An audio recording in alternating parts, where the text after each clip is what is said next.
ত্রিপুরার যুব সমাজকে নেশার কবল থেকে মুক্ত করার জন্য এবং নেশামুক্ত ত্রিপুরা গঠনের লক্ষ্যে আগামী 25শে ডিসেম্বর থেকে 31শে ডিসেম্বর পর্যন্ত আগরতলা ভাটি অভয়নগর এলবার্ট ক্লাব সংলগ্ন লালমাটির প্রাঙ্গণে দিবারাত্রির সাথে সাইড টেনিস বল ক্রিকেট টুর্নামেন্টের আয়োজন করা হয়েছে বলে রবিবার দুপুরে এক সাংবাদিক সম্মেলন করে জানিয়েছেন কাউন্সিলর প্রদীপ চন্দ।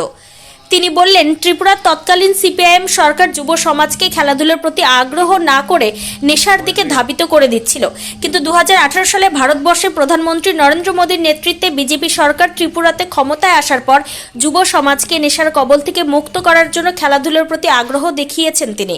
তারই অঙ্গ হিসেবে আগরতলা ভাটি অভয়নগর এলবার্ট ক্লাব সংলগ্ন লালমাটির প্রাঙ্গণে দিবারাত্রির সাথে সাইড ক্রিকেট টুর্নামেন্টের আয়োজন করা হয়েছে। খেলার নিয়মাবলী, প্রত্যেক দলের 7 জন খেলোয়াড় অংশগ্রহণ করতে পারবে। খেলা হবে 6 ওভারে, ওভার লিমিট 2। খেলাটি হবে থ্রো বলে। প্রত্যেক দলকে খেলার 30 মিনিট আগে মাঠে উপস্থিত থাকতে হবে। যদি কোনো দল মাঠে প্রবেশ করতে দেরি করে তাহলে সেই দলকে পেনাল্টি হিসেবে 1 ওভার কমে যাবে। খেলায় আম্পায়ারের সিদ্ধান্ত চূড়ান্ত সিদ্ধান্ত বলে গণ্য করা হবে। প্রত্যেক খেলাতে ম্যান অব দ্য ম্যাচ দেওয়া হবে, ম্যান অব দ্য সিরিজ দেওয়া হবে ট্রফি। তৃতীয় রাউন্ড থেকে ক্যামেরা ব্যবহার করা হবে, তাতে রান আউট ক্ষেত্রে প্রত্যেক দল একটি করে ডিআরএস পাবে। খেলায় যারা অংশগ্রহণ করবে তাদের এন্ট্রি ফি 1000 টাকা। ত্রিপুরার সকল যুবকদের এই ক্রিকেট খেলায় অংশগ্রহণ করার জন্য আহ্বান রেখেছেন কাউন্সিলর প্রদীপ চন্দ। ত্রিপুরা থেকে বিক্রম কর্মকারের report, crime press Bengal news. ওনার কর্ণধারদের পক্ষ থেকে একজনকে আমাদের এই বিগত দিনের যে টুর্নামেন্ট বা এবার যে টুর্নামেন্ট আমরা পরিচালনা করতে যাচ্ছি এলএমপিসির সদস্যরা মিলে আপনাদের সহযোগিতায়, আমাদের নর্থ জোনাল পার্সনের সহযোগিতায় ওই সম্পর্কে 2-4 কথা বলার জন্য আমি অনুরোধ করি। আমার প্রিয় দাদা, আমার অন্তরের থেকে প্রথমে আমি ওনাকে প্রণাম জানাই এবং উপস্থিত আমার মিডিয়া ভাইরা, তাদের আমি প্রথমেই আমার অভিনন্দন। এই এলএমপিসির উদ্যোগে এটা তার এবছর দ্বিতীয় পদক্ষেপ 7-a-সাইড ক্রিকেট দিবারাত্রি ক্রিকেট টুর্নামেন্ট। আমাদের যে মেইন এলএমপিসি এবং আমাদের যে মেইন উদ্দেশ্য যেটা নিয়ে আমরা মাঠে করতে যাচ্ছি, নেশামুক্ত করতে। আজকাল সবচেয়ে বড় যে ব্যাপারটা আমরা লক্ষ্য করছি, যুবকরা যেভাবে মাঠ ত্যাগ করে বিভিন্ন নেশায় আসক্ত হয়ে আছে, মোবাইল কিংবা বিভিন্ন নেশায় আসক্ত আছে, তাদেরকে ফিরিয়ে আনা এবং তাদের মধ্যে খেলাধুলার একটা মানসিকতা জাগ্রত করে আমাদের লক্ষ্য। এই উদ্দেশ্যে আমরা এই বছর এবার দ্বিতীয়বার ক্রিকেট টুর্নামেন্ট করতে যাচ্ছি। আমার মনে হয় যদি একটি ছেলেকেও আমরা মাঠমুখী করতে পারি তাহলে আমাদের যে উদ্দেশ্য এটা সফল হবে বলে মনে হয়। আর এই উদ্দেশ্যে আমরা এগিয়ে যাচ্ছি। এই বছর আমরা দ্বিতীয় বছর মোটামুটি 100 টিমের মধ্যে আমরা সীমাবদ্ধ থাকতে চাই, কারণ আমাদের যে খেলাদের পরিধি 7 কি 8 দিনের মধ্যে শেষ করতে চাই। তো এই উদ্দেশ্যে আমরা চলছি। আমাদের আরেকবার বলছি, আমাদের যে খেলার পরিচালনা করার মেইন উদ্দেশ্য যুবক ভাইদেরকে মাঠমুখী করা, এবং আমি প্রত্যেক যুবক ভাই যারা নেশা আসক্ত হয়ে আছে বা তাদের আশেপাশে যারা আছে প্রত্যেককে বলবো তারা যাতে মাঠমুখী হয়, কারণ নেশার থেকে মুক্ত থাকার একটি উপায়, যত বেশি মাঠমুখী করা যায় যুবকদের তত বেশি নেশামুক্ত করা যাবে। এটা আমাদের একটি পদক্ষেপ। এই পদক্ষেপ কতটুকু সার্থক হবে আমি বলতে পারি না, তবে আমি সবাইকে আহ্বান করব আমাদের যে একটা মহান উদ্দেশ্যকে সাফল্যমণ্ডিত করার জন্য আশেপাশে যত আমার যুবক ভাই বা অন্যান্য আছে তারা যাতে আমাদের সহযোগিতা করে। তাদের সহযোগিতা ছাড়া আমরা এই একটা মহান উদ্দেশ্য সম্পূর্ণ করতে পারবো না। তাই আমার সবার প্রতি আবেদন, পদ্ম অঞ্চল বা এছাড়া বাকি সমস্ত আগরতলার বিভিন্ন এলাকায় যারা এখন আমার এই কথাগুলো শুনছেন তাদেরকে আমি আমন্ত্রণ করছি বা তাদেরকে আমরা রিকোয়েস্ট করছি যাতে আমাদের এটাকে সহযোগিতা করে। তাদের সহযোগিতা ছাড়া আমরা এই এত একটা মহান কাজ সম্পন্ন করতে পারবো না। এই বলে আমি আমার আজকে কথা শেষ করলাম। নমস্কার। এখানে এসেছেন আমাদের ডাকে সাড়া দিয়ে। আপনাদেরকে আগামী বড়দিন এবং আগামী ইংরাজি নতুন বছরের শুভেচ্ছা জানিয়ে আমরা আজকের এই প্রেস মিট শুরু করতে যাচ্ছি। আপনারা দেখতে পাচ্ছেন আমাদের মধ্যে উপস্থিত আছেন আমাদের এই এলাকার কাউন্সিলর তথা north zonal chairperson Agartala municipal কর্পোরেশনের। আমাদের মধ্যে উপস্থিত আছেন আমাদের কমিটির অন্যান্য সদস্যরা। আমাদের মধ্যে উপস্থিত আছেন আমাদের পাশের শান্তিনিকেতন এডুকেশনাল যে শিক্ষা প্রতিষ্ঠান আছে সেই শিক্ষামূলক প্রতিষ্ঠানের 2 জন কর্ণধার। আমি আজকের এই যে সাংবাদিক সম্মেলন তার যে মূল উদ্দেশ্য সেটা নিয়ে আলোচনা করার জন্য আমি আমাদের যে নর্থ জোনাল চেয়ারপারসন শ্রীযুক্ত প্রদীপ্তন্ন মহোদয়কে অনুরোধ করি। আপনারা জানতে পেরেছেন যে আগামী 25শে ডিসেম্বর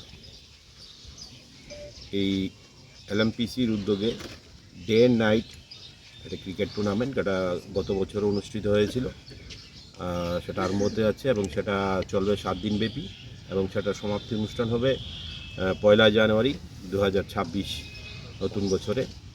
তো এই খেলায় প্রতি বছরের মতো এবারও প্রায় অ্যাপ্রক্স 70খানা টিম এখানে অংশগ্রহণ করছেন এবং সেই অংশগ্রহণ করতে গেলে প্রত্যেকটি টিমকে এন্ট্রি ফি বাবদ 1000 টাকা করে এন্ট্রি ফি দিতে হচ্ছে এবং এই খেলায় চ্যাম্পিয়ন্স এবং রানার্স এবং অন্যান্য বিভিন্ন প্রাইজ থাকবে। আপনারা দেখতে পাচ্ছেন পাশে সুবিশাল ট্রফিগুলি আছে এবং তার সঙ্গে যারা চ্যাম্পিয়ন্স হবেন তাদের জন্য থাকবে ফ্রিজ ক্যাশ 15,000, সঙ্গে আরও অন্যান্য প্রাইজ থাকবে। যারা রানার্স হবেন তাদের জন্য থাকবে 32 ইঞ্চি কালার টিভি, সঙ্গে 7,000 রুপিজ ক্যাশ এবং অন্যান্য প্রাইজ থাকবেন এবং আরও অন্যান্য যে সমস্ত খেলোয়াড়রা খেলবেন সেই সমস্ত খেলোয়াড়দেরকে পুরস্কৃত করা হবে। আসলে রাজ্যের মাননীয় মুখ্যমন্ত্রীর নেতৃত্বে যে নেশা বিরোধী কর্মসূচির যে পদক্ষেপ নিয়েছেন তারই অঙ্গ হিসাবে এই এলএমপিসির ছেলেরা প্রত্যেক বছরই অত্র এলাকায় বিভিন্ন ইভেন্টের মধ্যে ফুটবল, ক্রিকেট এই সমস্ত ইভেন্ট নিয়ে ওরা কাজ করে। তো তার জন্য তাদেরকেও ধন্যবাদ জানাই এবং তাদের ডাকে সাড়া দিয়ে আজকে এখানে এসেছি। তো এখানে আমার পার্শ্ববর্তী আছেন আমাদের শান্তিনিকেতন এডুকেশন সোসাইটির কর্ণধার, উনিও বলবেন, কারণ ওনারা 2 ভাই বিশেষ করে আমাদের অত্র এলাকায় শুধু পড়াশোনার জন্যই শুধু কাজ করেন না, তারা পড়াশোনার পাশাপাশি সামাজিক অনুষ্ঠান এবং খেলাধুলা নিয়ে সবসময় থাকেন। আমি বলবো যে এই বিষয়ে একটু কিছু বলার জন্য একটা কথা বলি। আপনাদের কথাটাকে আমি সাপোর্ট করতে পারলাম না। বিগত দিনে এই ব্যবসা ছিল, সেই ব্যবসায় সরকার এবং সরকারের যারা বিভিন্ন নেতৃত্বরা ছিলেন তারা সরাসরিভাবে যুক্ত ছিলেন। প্রশাসন সেই সমস্ত অসাধু ব্যবসায়ীদের বা এই ড্রাগসের বিরুদ্ধে কোনো সেরকম ব্যবস্থা গ্রহণ করে নাই। আমাদের সরকার আসার পর 2018 সালের পর থেকে আপনারা দেখেছেন আমাদের রাজ্যের মাননীয় মুখ্যমন্ত্রীর নেতৃত্বে আমাদের সরকার রাত দিন এই নেশার বিরুদ্ধে সবসময় কাজ করে। শুধু তাই না, আজকে আপনারা যেখানে এসেছেন, আমার এখানে একটা এই সরকার আসার পর আমরা এই নেশা বিরোধী কর্মসূচি শুধু আমরা নিচ্ছি বা প্রশাসন দিয়ে শুধু ধরছি তাই নয়, আমরা তাদের যাতে সুস্থ জীবনে ফিরে আসতে পারে তার জন্য সরকারের পক্ষ থেকে আমরা সব ধরনের সহযোগিতা করছি। আমার এখানে একটা ওএসটি সেন্টার আমরা খুলেছি। আমাদের অত্র এলাকায় যারা গরিব মানুষ নেশার সঙ্গে যুক্ত হয়েছে তাদেরকে নেশা মুক্তি করার জন্য এখানে নেশা মুক্তিকেন্দ্র করা হয়েছে। সেখানে বিনা পয়সায় চিকিৎসা করা হয়, প্রতিদিন তাদেরকে বিনা পয়সায় ওষুধ দেওয়া হয় এবং আমাদের সরকার লক্ষ্য এবং টার্গেট হচ্ছে মানুষকে নেশামুক্তি করা এবং তার পাশাপাশি সমাজের প্রত্যেকটি অংশ যারা আপনারা সাংবাদিক আছেন, বিভিন্ন সোশ্যাল অর্গানাইজেশন আছেন, তাদেরকেও এগিয়ে আসতে হবে। তার পাশাপাশি যারা গার্জিয়ান আছেন ছেলে মেয়েদেরকে তাদের সবসময় ফলো রাখতে হবে তার ছেলে মেয়ের চলাফেরা, আদব কায়দা এগুলি সম্বন্ধে। তাহলেই আমরা আগামী দিনে মাননীয় মুখ্যমন্ত্রীর নেতৃত্বে যে রাজ্যকে নেশামুক্ত করার আমরা চেষ্টা করছি সেটা সাকসেস হব। এবং আপনারা এটা জেনে রাখবেন যে আমাদের সরকার কোনোভাবেই জিরো টলারেন্স নিয়ে নেশার ব্যবসায়ীদের বিরুদ্ধে সবসময় কাজ করে এবং প্রতিনিয়ত সেটা আপনাদের মাধ্যমেই সারা রাজ্যের মানুষ জানতে পারে প্রতিদিন যে পরিমাণ নেশার সামগ্রী আটক করা হচ্ছে। তবে এটা ঠিক কথা যে আমরা সরকার চাইছি এবং আপনাদের সহযোগিতা নিয়ে আমরা বিভিন্নভাবে প্রতিনিয়ত যে ধরা পড়ছে তার কারণে আপনাদের মনে হচ্ছে যে নেশার খুব কারবারগুলো খুব বেশি হচ্ছে। আগেও ছিল, সেটা ধরা পড়েনি, এখন আমাদের মাননীয় মুখ্যমন্ত্রী কিন্তু সেগুলি ধরা হচ্ছে এবং তাদের বিচার করা হচ্ছে। এবং জানেন আপনারা এখন পর্যন্ত প্রায় 200-র উপর লোক আছে যারা জেলে আছেন এই নেশা কারবারিদের সঙ্গে। ধরুনকে আমরা প্রায় 100-র মতো তো আমাদের হওয়ার কথা, তো তারপরেও আমরা চাইছি যত তাড়াতাড়ি হয়ে যাবে, কারণ খেলা শুরু হয়ে গেলে তো আর তখন আর সুযোগ থাকে না। তাই আমরা চাইব 25 তারিখের ভিতর যারা যারা